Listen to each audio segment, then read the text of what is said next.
Hi, everyone. Let's give participants another, let's say, 2 minutes before we get started. And in the meantime, happy International Women's Day, everyone.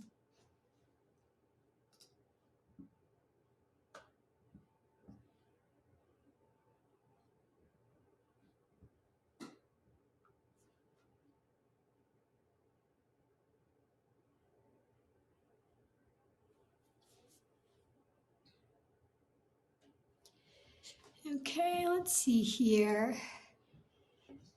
We have about 20 folks online. Okay, why don't we get started? So, hello, everyone, and thank you for joining the International Women's Day panel with the OA Club. So, my name is Sharifa Lorenz, and I lead BD and partnerships for data activation platform Census. We basically sync data from your warehouse into hundreds of business tools. Now, before we introduce the panel and get started, I just wanted to let everyone know that we'll leave 15 minutes at the end for Q&A. And Allie will be running point on the chat, so please chime in. I'd love for this to be interactive. And also, if you have questions, please add them to the Q&A tab at the end and upvote them as they come in. So now for introductions. Amber, why don't we start with you? We can go alphabetical. Just your name, what you do for work, and then one thing you do outside of work. Sure thing. All right. Well, good morning, everyone. My name is Amber Shu. I work at equitable as a senior engineering manager with the analytics team there. One thing I do outside of work, I'm a big fan of the ballet. So during the spring, I spend pretty much every other Tuesday at the SF Ballet watching their shows. I didn't know we have a fellow ballet lover here. Hi, everyone. I'm Brianna, and I am the Data Insights Manager at Warner Brothers Games. So I work on the Central Insights team, primarily on marketing insights, which is attribution technologies, marketing technologies, and financial insights. And yeah, I am also a ballet lover. I'm part of the Bravo group, so I might see you there, Amber, sometimes. I don't do ballet, but hi everyone. My name is Christine Ndege. Happy International Women's Day. I am the founder and principal data engineer at Monaco, a boutique modern data consulting company. In terms of what I do outside of work, honestly, primarily it's been traveling. In 2022, I had to get out of the house. I think I traveled 8 out of the 12 months in 2022. So yeah. I believe I'm next. So hi, I'm Eller. I'm a data engineer at 1Password. And one of the things that I like to do outside is usually go on nice long walks with my dog and grab a coffee while I'm at it. Well, I like coffee. I'm Yeri Kumala, and I'm an analytics engineer at SeatGeek. Why I like coffee is I have two little kids under 5, so I am always trying to get that extra boost of energy. Exactly. We all have our mugs. Yeah, that's a little bit about me. Wonderful. Well, thank you all for joining us today. Maybe to get us started, Christine, I feel like there have been a lot of conversations around we've come so far as diversity in the workplace, but why do you think it's still important to have these discussions in 2023? Yeah, absolutely. That's a great question. So, by nature, I feel that the data industry tends to be more diverse because a lot of people do fall into it from non-traditional backgrounds. For me personally, it was something that I started doing after doing customer success and field service engineering for a while. But the landscape isn't perfect. There's still a lot of room for growth and improvement when it comes to promoting inclusive hiring practices, inclusive work environments, even more importantly, that promote growth, retention, and happiness, imbalances in pay and equity between men and women, and also a lack of diversity in like key high level positions. Like I get so excited when I see a woman founder like pop up like with a new data tool. So the fact that it is that we still are experiencing that does mean that we do need to have more of this conversation, because if you ask many of the women in your lives, almost all of them have that story that they can tell you. For example, a friend of mine was mentioning how she's essentially training and mentoring a new coworker who's at her level, but he is making way more than she's making. So these things are still existing. So it is important for women and other underrepresented groups to have a space to discuss these issues, know they're not alone, get access to resources, and also kind of have an environment for allyship. It's very important for other men to be part of this discussion so that we can have great conversation, great listening, and they walk away understanding uh, some of the things that their coworkers might be going through that they don't necessarily understand. Thank you. And Yeri, what are your thoughts? Yeah, I feel like any business or organization that's interested in problem solving or innovation needs diversity, however you want to define it. Like there's so many ways you can think about it, right? From race and gender, but also ability and like so many different ways you think about your product or your initiatives. And so I think it has to be an intentional conversation, and it doesn't you don't often see that because it's not seen as like you don't see a direct line to the bottom line, right? So you're like, well, I can't quantify it, I can't measure it. It's more about like, what does it mean to you as a company, and how can you make sure you're intentional in bringing that in? And so I haven't seen a lot of those conversations. A lot of times it's by accident, right? That people end up having diverse employees, and it's not necessarily in the way that could align really strongly to their vision for diversity. It's not just about having like people from different backgrounds. It's also about like how do you make sure their voices are heard in a way that leads to greater innovation and more impactful problem solving. So that's kind of how I've been thinking about it, and would love to see more people have those kind of conversations up front and be honest about what they can do now and what they're working towards versus just saying things to say things.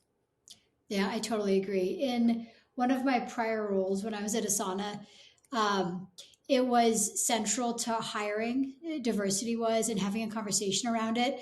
But I'd have to say that's probably the exception instead of the rule. I don't frequently see it, even though and while there's not a direct connection necessarily to the bottom line, there is, like, if you look at all these studies, they talk about having diverse boards, diverse leadership does lead to greater revenue growth, more innovation, greater profits, etc. But it can be hard because it's not like a clear, one-to-one relationship. uh, Brianna, what are some of your thoughts? Yeah, I like to echo what Christine said about allyship. So, one of the challenges I have been observing is a lot of women are in middle management space, and it's a little bit tougher to break into the senior leadership positions. And usually, the comment we get is women are not strategic enough. So, I'm very excited to just have this conversation with everyone here to talk about how we can help women to become more strategic, identifying allies, that's for one, and also fostering sponsorship relationships within their organization and outside of their organization. That's a great point. As far as thinking about mentors and other sponsors, Ella, like, what are some of the biggest barriers that you think exist for women entering data or building their careers in that space today? That's a great question. I think there can be lots of elements to that. I'm also an instructor for a junior analytics, data course, and we see people from all walks of life, whether they're wanting to do a transition later on in life and pivot towards data. And one of the things we see the most is that confidence piece, and that do I have what it takes to do this? Because it can, if we don't see a lot of representation of women in that field, it can seem really daunting to make that transition. And that's besides even having to learn the skills to do that. So I think there's definitely that confidence and the confidence piece that may be preventing people from doing that. And I think the other element is that, I mean, there's a lot of studies out there where, women do tend to self-select more into humanities and social sciences rather than maybe engineering or data. And that can be really because there is kind of that perception that if we look at maybe data science, that it's kind of more theoretical and abstract, and maybe you're manipulating data, and it may have that, it may be viewed as low impact and then maybe low purpose. And people may be more gravitating towards something with a greater purpose. So from the outside, maybe data doesn't look like it offers that, rather than something a bit more traditional like nursing. So I remember when I was starting out in data, our manager would remind us why data is super important to the business and how we're ultimately serving the entire organization and the purpose behind what we're doing. And I think that's really helpful, because sometimes we can kind of get a bit lost in the day to day, because sometimes if you're pulling the same thing or making some of that technical changes, you may not be able to see that, the bigger picture. But it's definitely there. And I think it can be really hard to translate that to other people when they're first starting out, that there is a purpose to what we are doing. Great, thank you so much. Sort of shifting a little bit, we're thinking about women entering data, building their careers in that space. Like, how do you think about supporting folks from non-traditional backgrounds, whether it's hiring practices, retention? Maybe Brianna, you could take that one, and then Yeri. Yeah, certainly. I would highly encourage anyone that comes from non-traditional backgrounds to highlight the skill sets that they have that's related to the job that they're applying to. So one of my most memorable hiring experience is one of the candidate. When I asked her, we constantly have different priorities, whether it is development or support requests. How do you juggle between those priorities? And her initial response is, I'm a mom. Hey, that's right? As a mom, you constantly have to juggle between different priorities and bring things to the finish line. So that is a skill that someone can highlight, and it's totally relatable.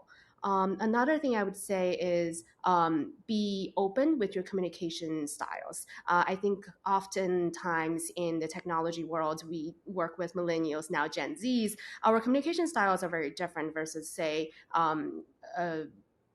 shoot, I forgot the term for folks before that. But, people have very clear expectations. I had a lot of non-traditional folks who started to say, I'm ready to contribute, but I have to slow them down to say, hey, get to know the industry, get to know the knowledge before you start working, before you start contributing, right? So just being open and being accommodating, or just empathetic with how they operate, and then adjust your style, your speed a little bit, I think that will go a long way.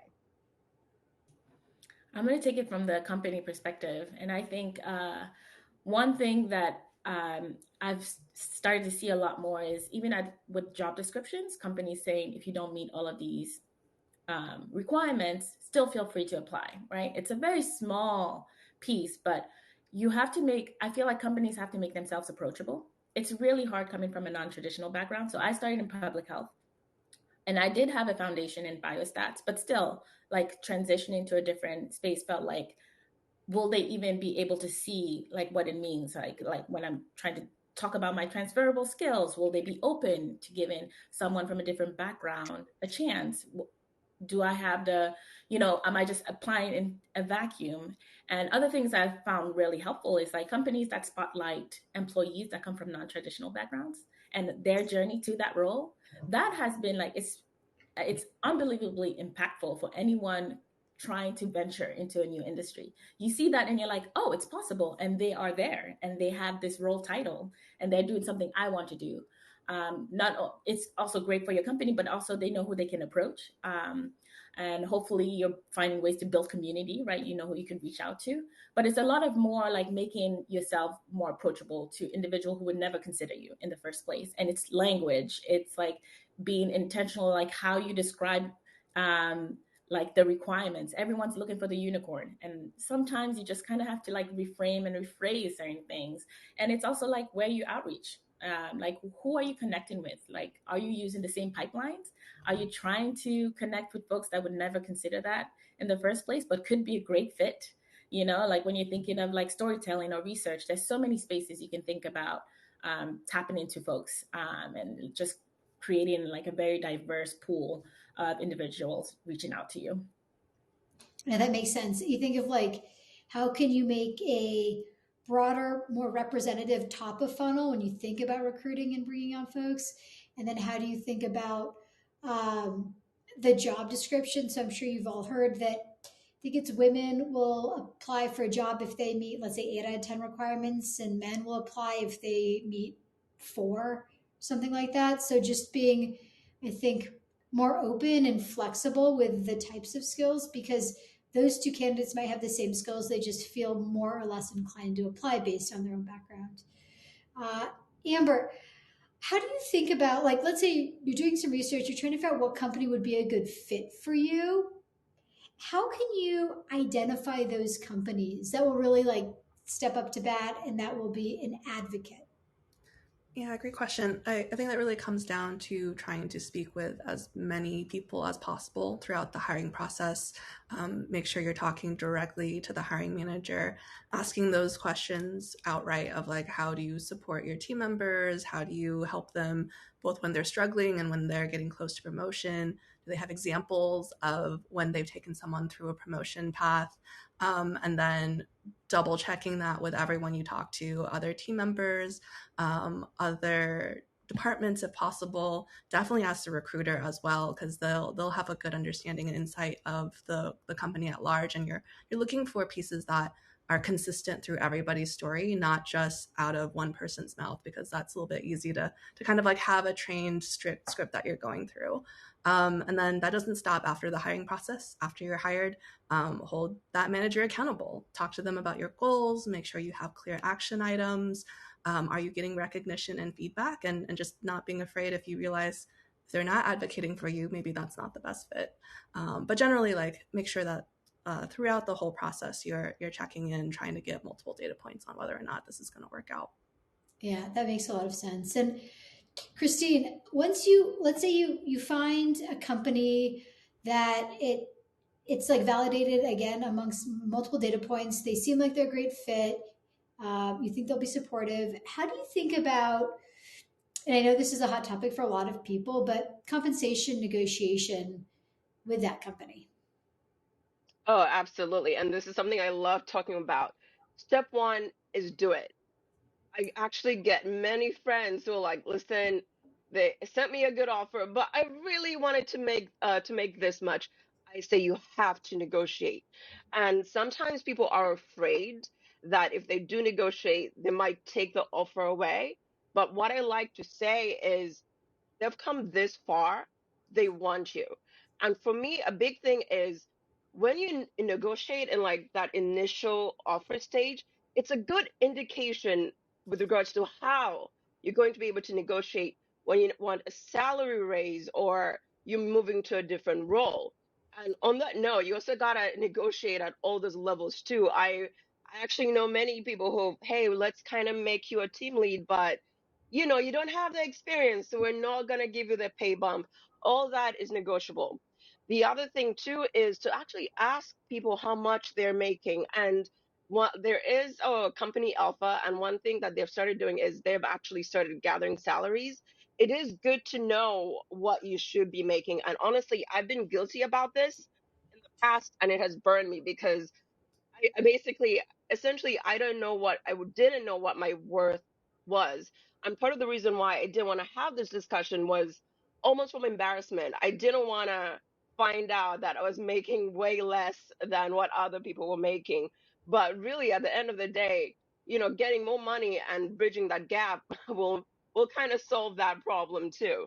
So, and on that note, like the final thing I want to say is managers who are in the room, you actually have a lot of power when it comes to leveling the playing field with the people on your team.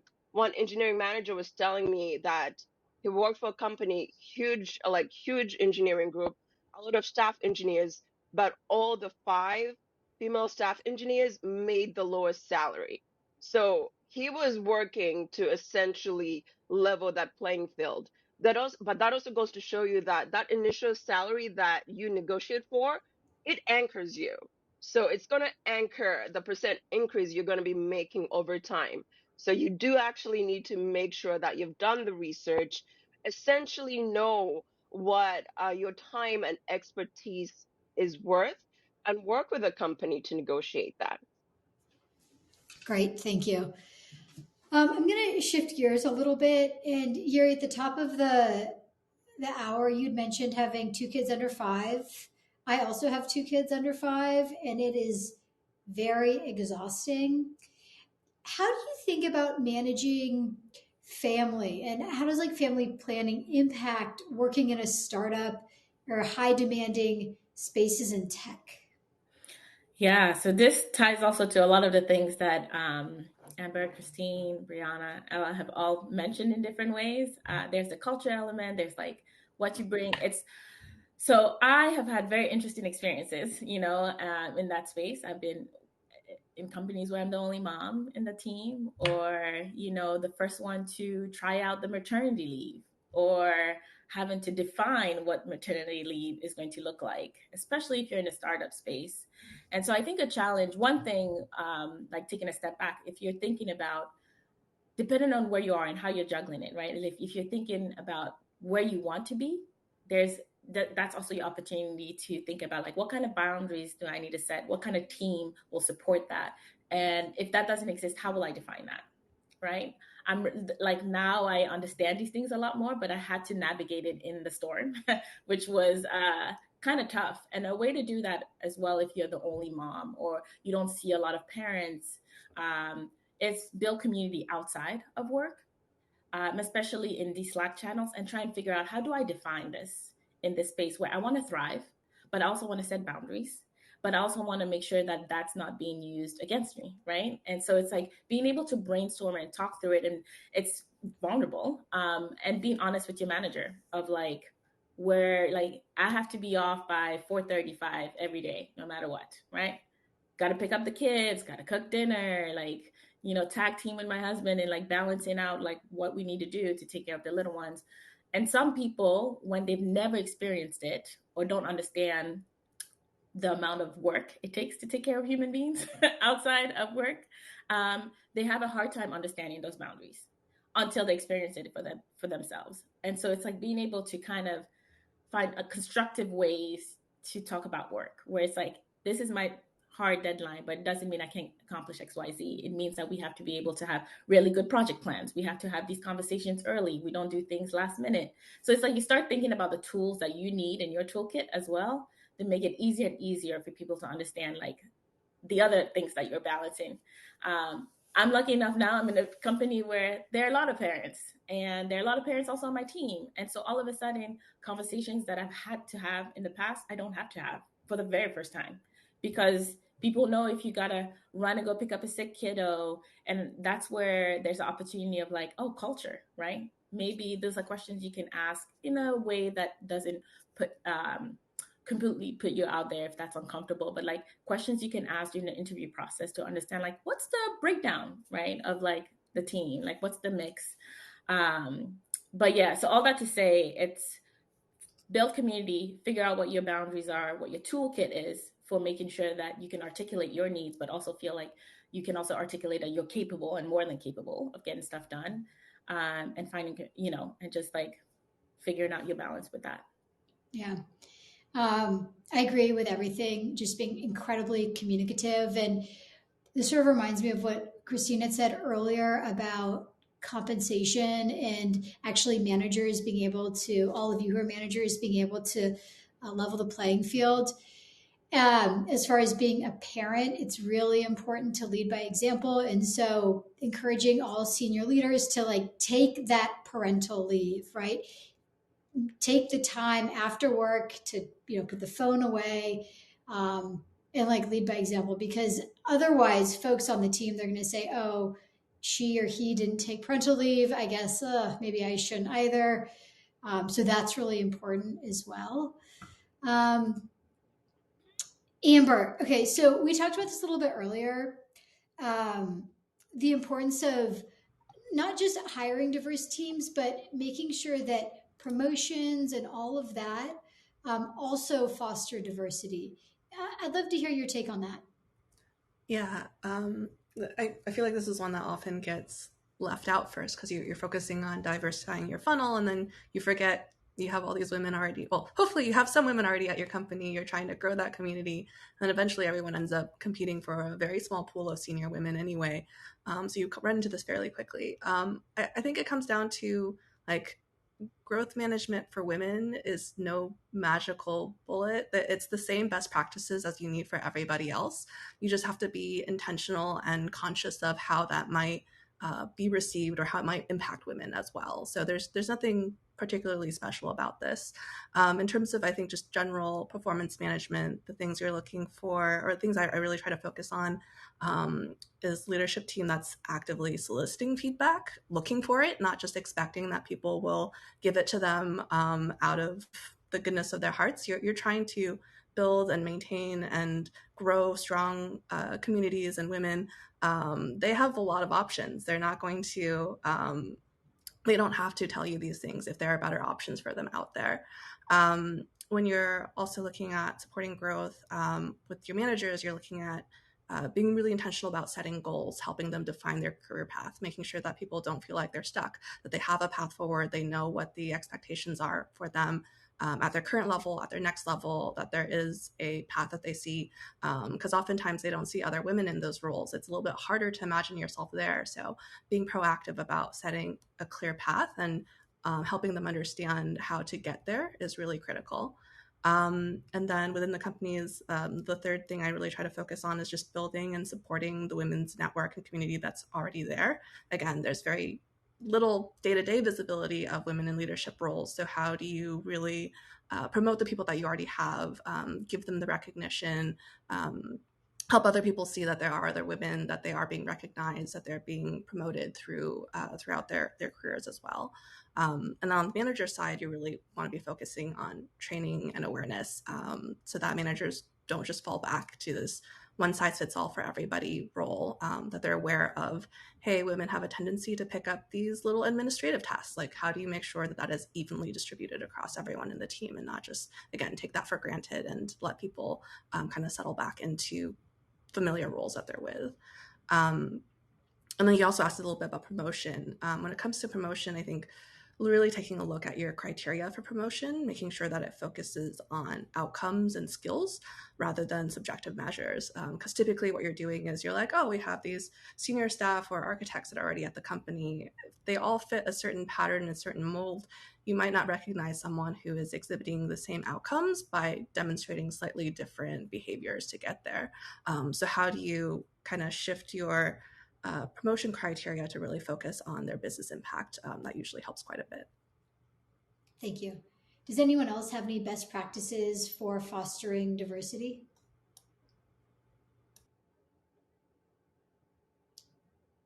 So, one thing I do want to highlight, and it is actually related to a lot of the discussions that popped up earlier, is I was reading this AMA, and one thing that they said that they did to promote diversity is get rid of the idea of cultural fit. And honestly, that was actually mind blowing for me, because when I look back and think about the environments I was most successful in, it actually was the more diverse environments where, listen, there were people whose political affiliations I didn't agree with, but essentially the fact that I realized that there was like a mixed bag, I was actually strangely a lot more comfortable versus like honestly just like some more like newer startups where they have a full list of what their culture is. And honestly, like that doesn't fit me. And sometimes like I have to like fake it just to get through it. So that is honestly like one of the biggest things. Really reconsider what you view as cultural fit, because it might not actually apply to a lot of diverse groups that you want to bring in. I completely agree. And I've heard the phrase culture add instead of culture fit. So it's like, how do you just make the culture richer and more interesting versus like fitting someone into a predefined box? Um, Brianna, why do you think more women tend to move toward management roles versus staying as senior technical IC roles? Um, Yeah, so a fun fact is that over my career, I had many managers, and I only had 2 male managers and 5 women managers. So first and foremost, I think women have the natural instinct to nurture their team and take care of people. So that's why I find my experience with female managers a lot, I wouldn't say a lot more pleasurable, but it's a very enjoyable experience. And then aside from that, I think women are generally good at communication because women are emotionally intelligent and tend to self-reflect more.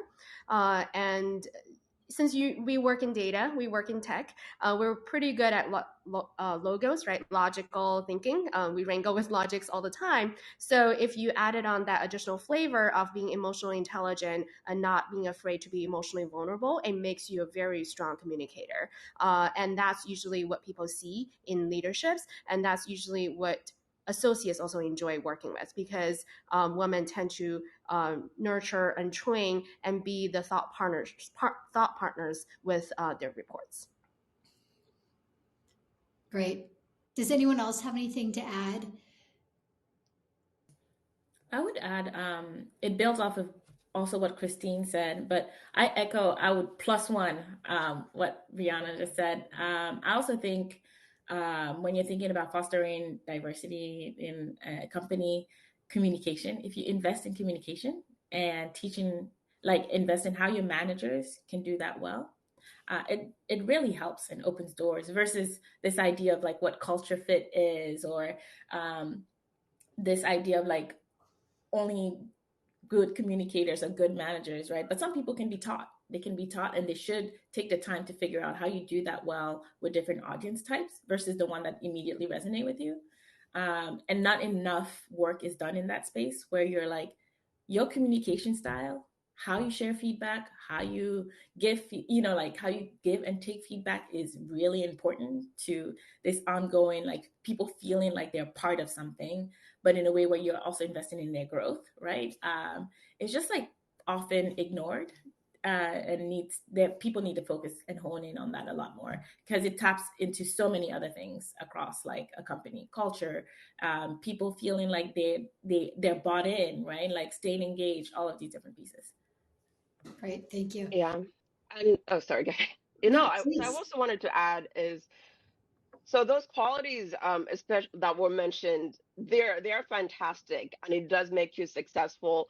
But the important thing is also it can be detrimental because they can use that to sort of overload your plate.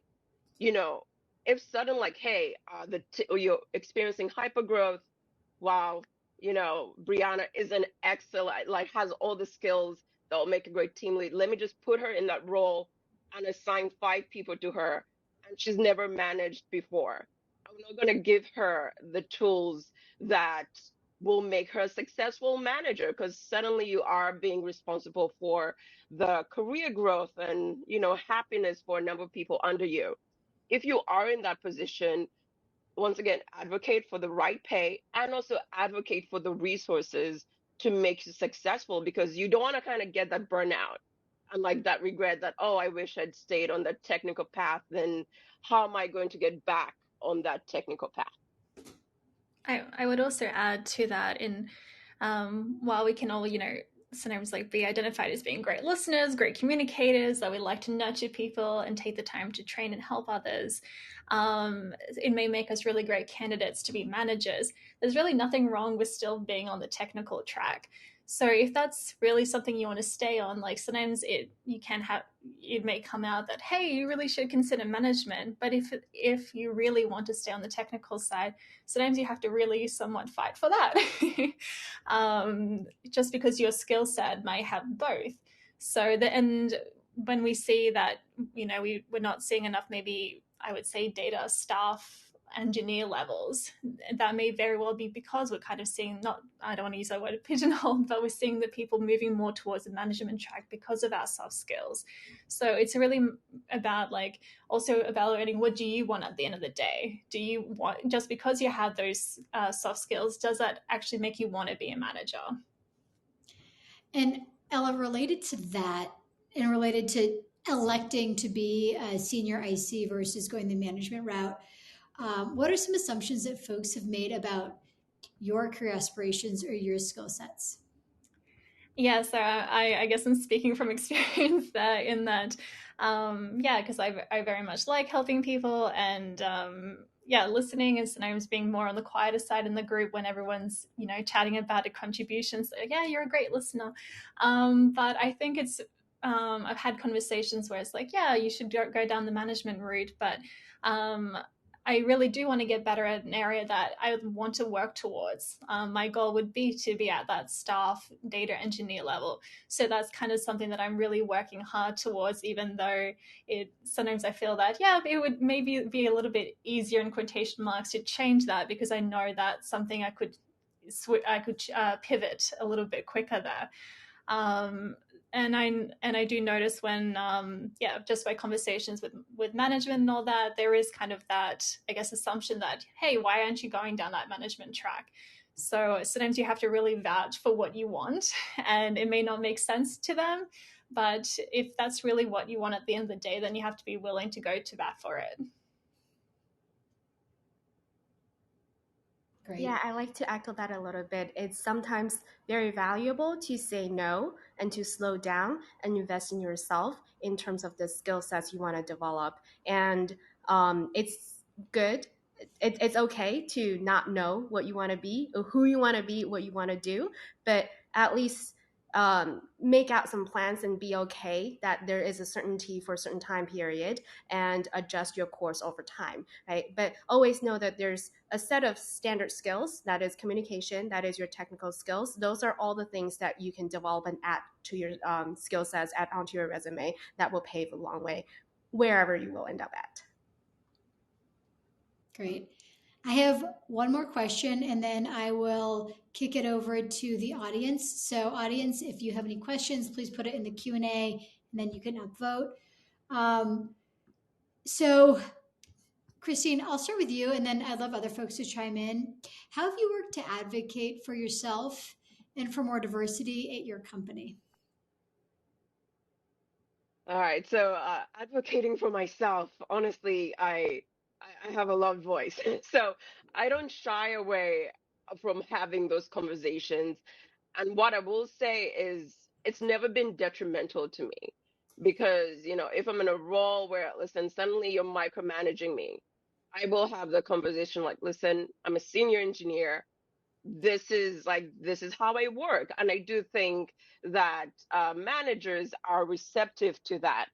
And with regards to advocating for diversity, one thing that I do tend to do is, people always ask me, is I do actually use my network to help hire more diverse candidates. And that is actually the benefit. Once you start hiring diverse candidates, it actually kind of like, it's a kind of like a domino. You will use your network and get those candidates in. And the other thing that I do like to do is mentorship. Essentially, I want to ensure that the people who are hired actually stay and retain and have someone to talk to. So kind of creating like mini groups and essentially a mini support system within a company really kind of helps foster a successful and happy environment.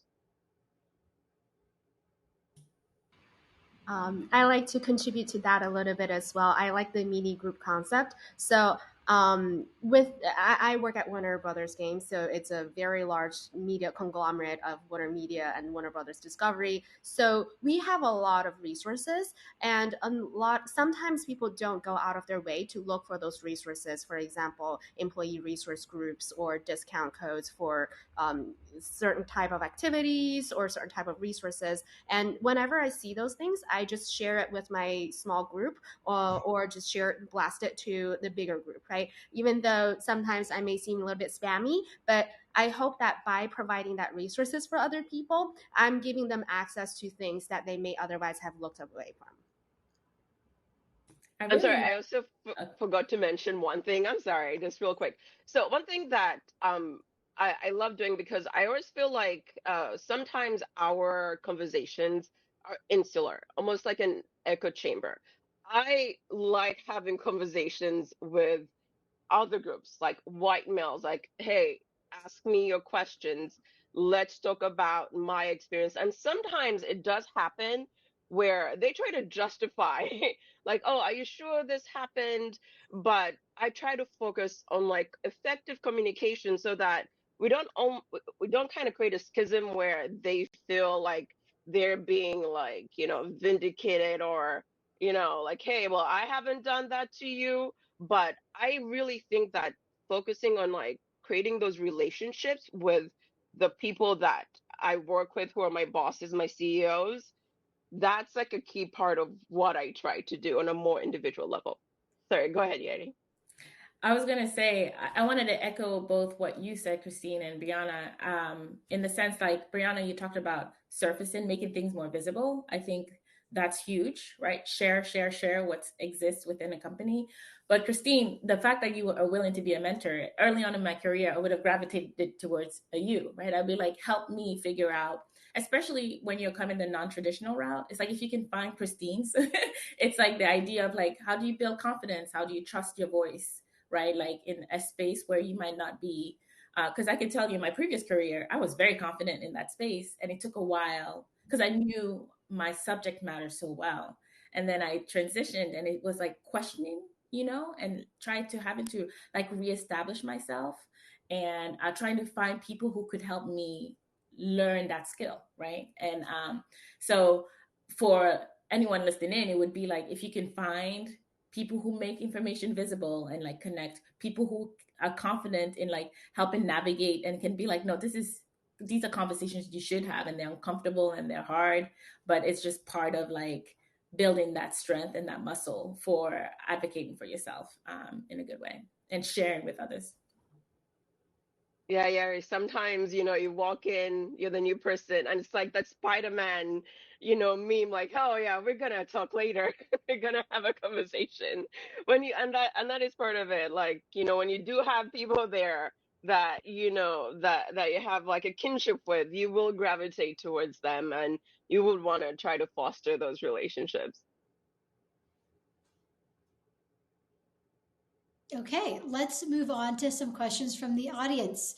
Again, if you have any, please go to the Q&A tab and then you can upvote existing questions. So a question from Tina. I've had bosses who respond much better to the way men on the team communicate versus women. Even when I've tried to communicate in a more confident way, my issues are not addressed as seriously as men on the team. Does anyone have any tips on how I can address these issues with my manager?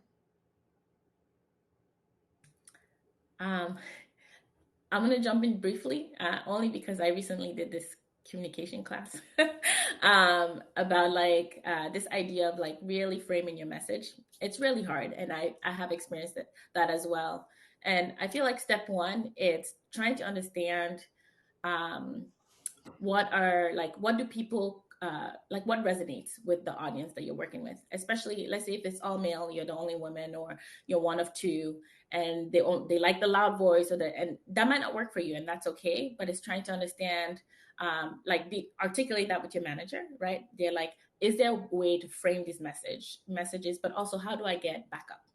So meaning like when I want to present an issue, I need you to help create that space so that I can frame it the right way. And then it's also really understanding like like making sure when you're thinking of your message, you're not scattered, right? Meaning that you're not trying to address too many things at the same time within the short window that you're given, because then people, it doesn't matter who it is, but then people are less likely to listen anyway. But it's like, what's that one main thing, and get in that habit of like the one main thing you want people to take away from whatever communication you're doing, and then getting the right like allies in the room. So it might mean pre-work, which is unfortunate, but it's like connect. If it's not your manager, is there someone else in the group where you can bounce ideas with, and you're like, you need to create space for me in this meeting so that I feel like I can also share my voice. It's the sad part is it takes more work, but the more you do that, the more people realize they need to create space. First of all, I like Yeah. to echo Yeri's communication classes. I I went through communication courses with BetterUp as well. I think it was very helpful in terms of how I communicate with peers and with either communicate up or communicate to my team. So I think it's a great resource. And then secondly, I would like to communicate. I like to add on to the do your homework. Think about your communications as a sales pitch, right? What's the value proposition you're presenting to the other party? And then always bring your objective there. This is a sales pitch. It's also not a sales pitch because you are trying to get them on the same page with you. So telling them your end goal, start it off with telling them your end goal, and then work your delivery with them. Because maybe there's a certain buzzwords that you're not using, but if you tell them what you're trying to accomplish, they may help you to work through the narrative and get to the same conclusion. So get them on the same objective and then work with them. Okay. Yeah. Oh, please. No, no. So I just want to say this is a tough situation, and I am sorry that you're experiencing this. But also fundamentally, I think it's a relationship problem because it's your boss-employee relationship, and it's a communication problem. And at this point, you probably don't know, like, does he have certain biases, or it could be as simple as he's oblivious to the fact that he is doing this. So there is that avenue of having a frank conversation with your boss and saying, listen, like this may not be intentional, but this is what I'm noticing. This is the impact of your behavior in terms of how my peers view me and my contributions to the team. So don't shy away from having that conversation, obviously in a respectful manner, and also just getting his feedback, because there is also that, like I said, there's a chance that he might just be oblivious to maybe some biases that he has that he should be aware of, and he or she can potentially work on. And a question from Samantha. Do you have advice for growing your technical skills when coming up against artificial barriers in gatekeeping?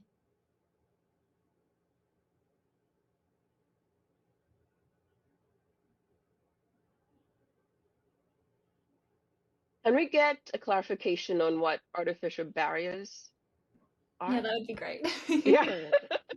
I was like Googling that on the side, like, what does that mean? I think she put Yeah, it. in the chat, that She would put be it good. at the. Sorry, go ahead. She said, for example, at my company, there is big division between engineers and non-engineers. Mm. So many times I have been blocked from tools or resources and told, but you're not engineering. So I think it's like that engineer, non-engineer dynamic based on what she added in the Q&A. Sure, I can give that a go here. So I don't know the full dynamics, so I can't speak to that. But depending on that, if that's something that you really want to have, like to be able to grow that skill set, sometimes it's having that conversation with your manager and seeing if they're receptive to that, because it may be outside of your role, but you'd like to work towards that. That's like a goal you have in mind. So they can see if, and we currently have some of those team members like that, where they're wanting to be more on the data engineering side. So we have small projects that we're trying to give them exposure to, giving them access to the tooling so that they have that opportunity to develop that technical skill set while still remaining in the role that they are, because we want to make sure that they're happy in their role as well as developing that technical skills. So seeing if your team is receptive to that, it may already be happening potentially. Again, engaging with other coworkers and seeing if that's something that they're doing as well. Because it can be sometimes a little bit siloed or under the radar, but have those honest conversations and see if that they are open to it, because most of the time they want to do it because they want to keep you. So I would encourage you to have that honest conversation with the manager. Depending on the tool, there can be a lot of red tape to get access to certain tooling. So that's also where this barrier might be coming about, because even as a data engineer, we don't always get access to everything as well. And there's a few reasons to that. But if that is one of the reasons, there are lots of tutorials out there, newsletters that are dedicated to the space. There's so many tools growing each day.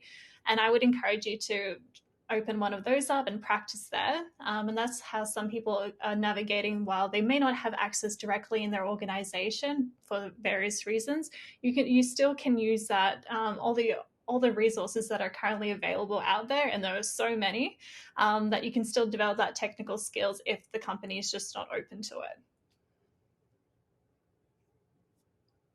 Honestly, I think you hit the nail on the head. I like to say I usually have this conversation with my manager where your role is to unblock me. Like that is the biggest thing. Whether it's, hey, my the marketing team isn't responding to me effectively, build those relationships, unblock me. So utilize that resource because you also still want to maintain like a healthy relationship with that engineering team. And honestly, this is surprising because a lot of teams that I know, they're willing to help. They're willing to help. So this might also just be like the one person who's just who has issues, but a lot of the time people are willing to help each other. And also there's so many free trials and you probably have access to the code base. So feel free to reach out to like the other people in the team who have shown that they're open to helping you. Okay. Thank you. So we're going to pivot a bit to mentorship and then we'll go back to communications and then we have just a few minutes left, so we'll close out. I'm curious for the panel, and this is related to Nadine's question. Do you guys have mentors within your company? And how do you think about identifying the right mentor and building that relationship? I feel like that's such a good question, and it's such a hard one. I have personally not found one in a company that I've worked at, and I've realized that I would like to become what I've always been looking for others. Now that I'm in a space where I'm comfortable with what that means to me, but I looked outside. So I looked at data communities. I went through this exercise one summer where I reached out to people that I felt like had a similar journey or where I would want to be, and just had these coffee chats, and you'd be amazed how many people are receptive to it, which is just like 30 minutes over virtual coffee or in person to hear their journey and hear like where did they learn? Like who did they talk to? Did they have anyone? And the reality, a lot of people do not have a lot of good mentors. But what I love seeing is that some companies are starting these mentorship programs. Like there's one at SeatGeek, and so I participate in that. But like a lot of also Slack communities are creating these mentorship programs. So it's like find that and then figure out, is that something you can bring to your company in terms of as a norm, right? Of like sharing with each other and building those relationships, or like testing that out for yourself. Like, what would that look like if you were the mentor? Because you also learn a lot through that process, a lot more than you realize, like in the things that you were seeking, and like you're doing research all of a sudden, not just for yourself, but for someone else that you're sharing that with. So that's been my personal experience with that. I'll also add that, like, I found having a mentor, particularly early on in my career, was so invaluable. Again, for that confidence piece and just having someone to chat. And it doesn't necessarily even have to be within your company. Maybe you work for a small group, like a startup, and you may not have someone that might be the right fit to be that mentor advocate. So there are so many communities out there, online as well as maybe in the city that you're in, that have a lot of these, maybe based on coding or technical skills or data. I'm based out in Canada, but we have like Women in Data, Women in AI, Canada Learning Code for starters. And I found getting involved with these communities really helped me meet people who were all about mentorship and helping you look for the next opportunity if that was something that you were interested in, or just being someone that you could talk about issues that you were having, and they likely had encountered that, so that they could also give you advice there. So if you can't find someone within your company, it's not the end all. There is a huge community out there, including the one I think Ali just shared out there, the OA community. So please check them out, because they're a pretty great group. And I would say that with all the women here, that we're all pretty great. And with just 5 minutes left, Ella, you sort of answered the last question, and I'd love to hear from the other four. Just like, 1 minute, 30 seconds, what has been the role of community in your career and how has that supported you? I like to tag along to the mentorship piece. I'm not going to speak to finding mentors, but I'm going to speak about being intentional at when you're having that conversation with either mentors or peer thought partners, because you still have to go through your own journey. So making sure you have an objective when you have that conversation. For example, I've had conversations with my mentors on the challenges they are facing. That will give me an idea of, is that the path I wanted to go down, or is that at least, hey, I find out that that's not something I wanted to do, right? But there can also be people who are in similar career paths as you, and then you share knowledge, or you share your experiences, and you build camaraderie, but you also kind of brainstorm with each other to how to solve those problems. So definitely be intentional when you meet your mentors, because everyone's time is valuable, so make the best use of that time.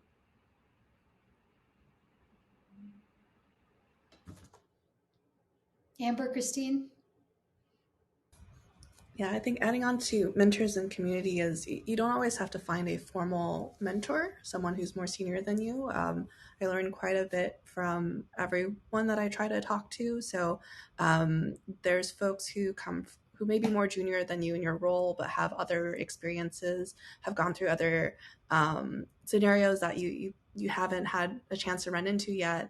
There's quite a lot to be learned from that, and the kind of peer sharing and peer just kind of brainstorming actually is just as valuable as the formal mentoring piece. Yeah, so on a slightly different track, communities are great for career building and also expanding your network and expanding your skill set. You know, sometimes I go into like Slack channels. I like to see the types of problems people are dealing with the tools that they're using. I also like to see what people are building, what they're showcasing. Data Angels, which is a women's data Slack community founded by Jessica Cherney, great analyst at Fivetran, is a great resource for me to just talk to other, other founders, other women in data to understand, any pitfalls they might be going through, how they're building their career. So honestly, really, community has also helped me grow my business. So that's like a big part of what it does for me. And Yeri, you talked about mentorship. Anything on community? Yeah, I think the biggest thing for me is it's surfaced so many resources out there and just things that you would never come across on your own, just given the busyness of life. And so it's exposure to different conversations and resources and opportunities. And also, sometimes you might not even be participating, like an active participant, but you're seeing people saying things that like really resonate, and you're like, oh, I'm thinking of this correctly. Oh, this is what someone is doing. And so it's just a space where you can see, just like what's happening outside your little bubble, especially in the data world. So that's been great for me in terms of that. Wonderful. No, Well, yeah. please. No, I just want to echo like, no, Yeri, I think you hit the nail on the head. Sometimes I'm just browsing, like, so for example, last week, I joined this romance community, and actually I was going to leave because I wasn't participating, but I just saw a Slack message from Jeff Katz, Jigsaw Labs. It's a data engineering bootcamp, and he was like, listen, I'm looking for companies who are willing to take on externs, and we end up just having a whole conversation. I'm going to be working with him, and it was just by chance that I was just reviewing this community, just looking at some random Slack messages, and I never would have known about it. So making sure that you don't have to directly participate, but just having it as part of like in your radar is very important. I completely agree. And we are at time. I just want to thank the panelists for joining us today. This has been incredibly valuable. And to all of the participants, everyone who joined, happy International Women's Day. And thank you so much. Cheers. Thank you all.